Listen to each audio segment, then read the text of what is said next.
இறையேசுவில் பிரியமான சகோதர சகோதரிகளே, நமது ஆண்டவர் இயேசு கிறிஸ்துவுடைய திருப்பெயரால் உங்களுக்கும் உங்கள் குடும்பத்தில் இருக்கிற அனைவருக்கும் அன்பும் சமாதானமும் மகிழ்ச்சியும் உண்டாவதாக. அன்பு மிக்கவர்களே, ஜூலை மாதம் 13ஆம் தேதி தாயாம் திரு அவை பொது காலத்தினுடைய 15வது ஞாயிற்றுக்கிழமை சிறப்பித்துக் கொண்டிருக்கிறது.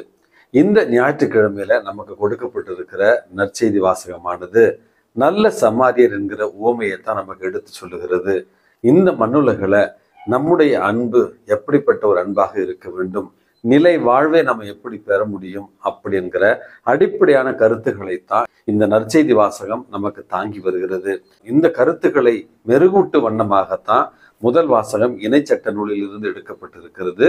இரண்டாவது வாசகம் புனித பவுலடியார் கொலோசியருக்கு எழுதிய திருமுகத்திலிருந்து நமக்கு கொடுக்கப்பட்டிருக்கிறது. அன்புமிக்கவர்களே, நாம் வாழ்கிற இந்த உலகமானது ஒரு விளம்பர உலகமாக இருக்கிறது. நாம் வாழ்கிற இந்த உலகமானது மனிதாபிமானம் கொஞ்சம் கொஞ்சமாக குறைந்து கொண்டிருக்கிற, மனிதம் மரணித்து கொண்டிருக்கிற ஒரு கால சூழல்ல தான் நம்ம வாழ்ந்து கொண்டிருக்கிறோம். இப்படிப்பட்ட ஒரு கால சூழல்ல தான் இன்றைக்கு நற்செய்தி வாசகத்துல மறைநூல் அறிஞர் ஒருவர் இயேசுவிடத்துல, போதகரே, நிலை வாழ்வை உரிமையாக்கி கொள்ள நான் என்ன செய்ய வேண்டும் அப்படி என்கிற ஒரு கேள்விக்கு நமது ஆண்டவர் இயேசு கிறிஸ்து அவரை பார்த்து திருச்சட்ட நூலில் என்ன எழுதியிருக்கிறது என்கிற ஒரு எளிமையான ஒரு கேள்வியை கேட்கிறார். அதில் என்ன வாசிக்கிறீர் என்கிற ஒரு விளக்கத்தையும் கேட்கிறார். அந்த மறைநூல் அறிஞர் இயேசுவிடத்துல மறுமொழியாக, உன் முழு இதயத்தோடும் முழு உள்ளத்தோடும் முழு ஆற்றலோடும் முழு மனதோடும் கடவுளாகிய ஆண்டவரிடம் அன்பு கூர்வாயாக. உன் மீது நீ அன்பு கூறுவது போல உனக்கு அடுத்திருப்பவர் மீதும் அன்பு கூர்வாயாக என்று எழுதி உள்ளது என்று சொல்லுகிறார். அதற்கு இயேசு சொல்லுகிறார், மிகச்சரியாக சொன்னீர், அப்படியே செய்யும் வாழ்வீர் என்கிறார். இவர் சொன்ன இந்த மறைநூல் அறிஞர் சொன்ன இந்த வாசகம் என்பது இணைச்சட்ட நூல் 30வது அதிகாரத்துல 10வது திருவசனத்துல இன்றைக்கு நமக்கு கொடுக்கப்பட்டிருக்கிறது. அன்பு மிக்கவர்களே, மிக தெளிவான ஒரு விளக்கத்தை நமது ஆண்டவர் இயேசு கொடுத்து விட்டார். மறைநூலில் என்ன வாசித்தீரோ அப்படியே வாழும் அப்படின்னு சொல்லிவிட்டார். அனுபவிமிக்கவர்களே, அந்த மறைநூல் அறிஞர் என்ன பண்ணியிருக்க வேண்டும் என்றால், தெளிவாக கொடுக்கப்பட்டிருக்கிறது கடவுள் அன்பு பிறர் அன்பு. அதைத்தான் அவர் சொல்லுகிறார். அப்படி என்றால் கடவுளுடைய பேர் இரக்கம் எனக்கு கிடைத்தாலே போதும், நிலை வாழ்வை நான் உரிமை சொத்தாக்கி கொள்ள முடியும்.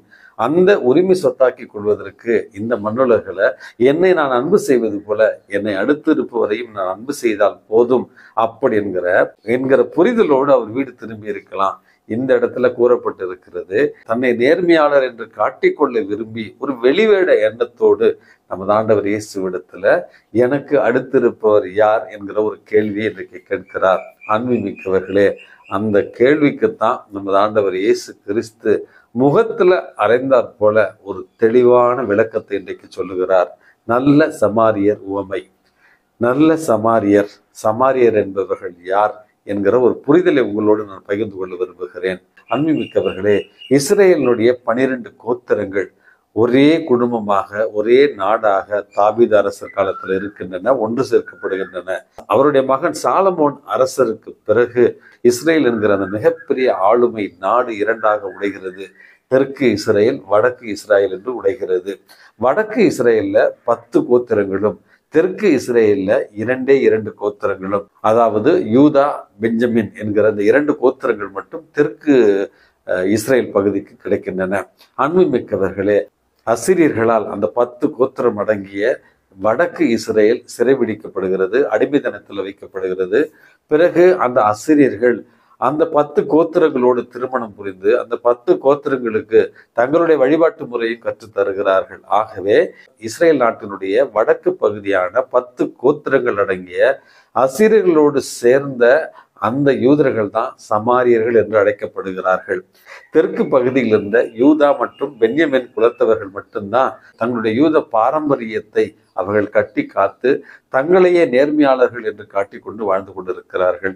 இப்படிப்பட்ட ஒரு சமுதாய அரசியல் சூழல்ல தான் தங்களை நேர்மையாளர்கள், தூய்மையான வழிமரபினர் என்று கருதி கொண்ட யூதர்கள் சமாரியர்களை தாழ்த்தப்பட்டவர்களாகவும் தீண்டத்தகாதவர்களாகவும் கடவுளை மறுதலித்தவர்களாகவும் மற்ற இனங்களோடு சேர்ந்தவர்களாகவும் அவர்களை இழிவாக கருதுகிறார்கள். இப்படிப்பட்ட ஒரு காலச்சூழலை தான் உனக்கு அடுத்திருப்பவர் யார் என்கிற ஒரு கேள்விக்கு இயேசு இந்த நல்ல சமாரியர் என்கிற உவமையை தருகிறார். அதாவது எருசலேமிலிருந்து எரிகோ என்பது ஒரு பிசினஸ் சிட்டி என்று சொல்வார்கள், வியாபார ஸ்தலம். அந்த இடைப்பட்ட பகுதியில பாலைவனம் போன்ற ஒரு பகுதி இருக்கும், ஆபத்தான ஒரு பகுதி. எப்பொழுது மணல் காற்று அடிக்கும் என்று அந்த பகுதியில தெரியாது. வழிப்பறி செய்கிற கல்வர்கள் இருக்கிற ஒரு பகுதி. இந்த இடத்துல தான் எருசலேமிலிருந்து எரிகோவுக்கு ஒருவர் சென்றார். அவர் யார், அவருடைய குலம் என்ன என்பதை பற்றி இயேசு கூறவில்லை. அவர் கல்வர்களால் சூறையாடப்பட்டு துயராக கிடக்கிறார். அந்த வழியே வந்த ஒரு குரு அவரை கண்டு காணாமலே சென்று விடுகிறார். அந்த வழியே வந்த ஒரு லேவியரும் இவருக்கு உதவி செய்யாமல் சென்று விடுகிறார். மூன்றாவதாக அந்த வழியே தன்னுடைய வியாபார நிமித்தமாக எருசலேமிலிருந்து எரிகோவிற்கு தன்னுடைய விலங்கின் மீது அந்த விலங்கோடு சேர்த்து வியாபார பொருட்களான திராட்சை ரசமும் எண்ணெயையும் கொண்டு செல்கிற ஒரு வியாபாரியாக இருந்திருக்கலாம், அல்லது ஒரு பணக்காரராக இருந்திருக்கலாம். அந்த சமாரியர் தான் இவர் மீது பரிவு கொண்டு அவருடைய காயங்களுக்கு திராட்சை ரசத்தையும் எண்ணெயையும் ஊற்றி கட்டி அவரை அதே இடத்துல விட்டு விடாமல் அவரை தன்னுடைய விலங்கின் மீது சுமந்து சென்று அருகில் இருந்த ஒரு விடுதியில் அவரை ஒப்படைத்து தான் திரும்பி வருகிற வரையில அவரை கவனித்துக் கொள்ளும்படியாகவும் அவருக்கு எல்லா உதவிகளை செய்யும்படியாகவும் திரும்பி வருகிற வரையில அவருக்கு ஆக வேண்டிய மருத்துவ செலவுகளையும் தானே ஏற்பதாகவும் இன்றைக்கு அடிபட்டு கிடந்த அந்த நபர் மீது பரிவு கொண்ட அந்த நல்ல சமாரியரைத்தான் நமது ஆண்டவர் இயேசு கிறிஸ்து அடுத்திருப்பவர், உண்மையான அன்பு செய்பவர் அப்படி என்று சொல்லி அந்த சமாரியரை போல நீயும் செய்யும் அப்படி என்று மறைநூல் அறிஞருக்கு அவர்களுடைய பார்வையில தாழ்த்தப்பட்டவராக, அவர்களுடைய பார்வையில ஒதுக்கப்பட்டவராக, அவருடைய பார்வையில இழிவானவர்களாக கருதப்பட்ட அந்த சமாரியரை தான் இன்னைக்கு நல்ல சமாரியராக உங்களுக்கும் எனக்குமான ஒரு முன் உதாரணமாக இன்றைக்கு நமது ஆண்டவர் இயேசு கிறிஸ்து தருகிறார். அன்புமிக்கவர்களே, 2019 ஆண்டு விளாத்திக்குளம் பகுதியில ஒரு ஆசிரியரை அங்கிருந்த ஒருவர் அடித்தே கொலை செய்கிறார். அந்த கொடூரம் நிகழ்ந்த நேரத்துல அங்கிருந்த பலர் அந்த ஆசிரியரை காப்பாற்ற முன்வராமல் அந்த ஆசிரியரை அடித்ததை வீடியோ எடுத்து சமூக வலைதளங்களில் பகிர்ந்த ஒரு கொடூர செயலை நாம் எல்லோருமே பார்த்தோம்.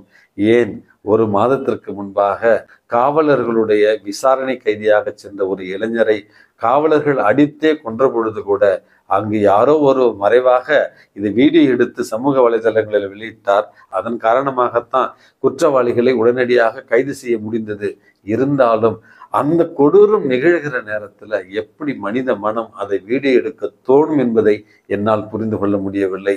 இன்னும் பல இடங்களில் வன்முறைகள் நிகழ்ந்து கொண்டிருக்கிற நேரத்துல, மனித உரிமைகள் மீறப்படுகிற நேரங்களில் அந்த இடத்துல நீதியை நிலைநாட்டாமல், அந்த இடத்துல மனிதத்தை காக்காமல், அந்த இடத்துல துன்புறுவோருக்கு உதவி செய்யாமல் வீடியோ எடுத்து மற்றவர்களோடு பகிர்கிற ஒரு கொடூரமான மனநிலைக்கு தான் நாம் வாழ்கிற இந்த ஒரு சமுதாயம் வந்திருக்கிறது. அன்புமிக்கவர்களே, இப்படிப்பட்ட இந்த ஒரு கால சூழல்ல தான் நமது ஆண்டவர் இயேசு கிறிஸ்து இந்த நல்ல சமாரியல் மூலமாக 2 வாழ்க்கை பாடங்களை கற்றுத்தருகிறார்.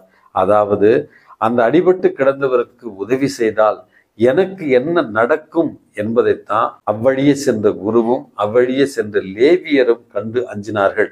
இவருக்கு உதவ போய் எனக்கு ஏதாவது ஆபத்து வந்தால் என்ன ஆகும் அப்படி என்று, அவருக்கு உதவினால் எனக்கு என்ன ஆகும் என்று அஞ்சினார்களே ஒழிய அந்த அடிபட்டு கிடந்தவருக்கு உதவி செய்யவில்லை. ஆனால் நல்ல சமாரியர் மட்டும்தான் அவருக்கு நான் உதவி செய்யவில்லை என்றால் அவருடைய உயிருக்கு என்ன ஆகுமோ அப்படி என்று பரிவு கொண்டு அவருக்கு அந்த உதவிகளை செய்தார். நம்முடைய வாழ்க்கையில கூட நம்மை சுற்றி இருப்பவர்களுக்கு உதவி செய்தால் நமக்கு ஏதாவது ஆகிவிடுமோ என்கிற எதிர்மறையான எண்ணங்களை விடுத்து நாம் உதவி செய்யவில்லை என்றால் அவர்களுடைய நிலை என்ன ஆகும் என்று நமது ஆண்டவர் இயேசு கிறிஸ்துவினுடைய அந்த பரிவோடு இன்றைக்கு நாம் செயல்படத்தான் இறைவன் நமக்கு அழைப்பு விடுக்கிறார். இதையத்தான் உங்களுக்கு முதல் செய்தியாக கொடுக்கிறேன். 2வது ஒரு செய்தியாக, அன்புமிக்கவர்களே, அந்த சமாரியருக்கு கால விரையும் பொருள் விரையும் அல்லது அவருடைய வாணிப பொருட்களுக்கு ஆபத்து இருந்தாலும் அடிபட்டு கிடப்பவருக்கு உதவி செய்கிற நேரத்துல தன்னை வருத்தி இந்த உதவியை செய்கிறார்.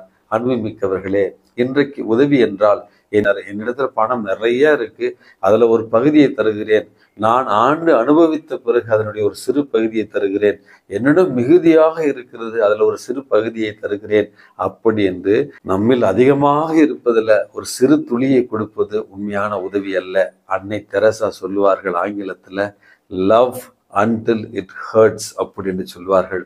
உங்களை வருத்துகிற அளவுக்கு உணர்ந்து மற்றவருக்கு உதவி செய்யுங்கள்.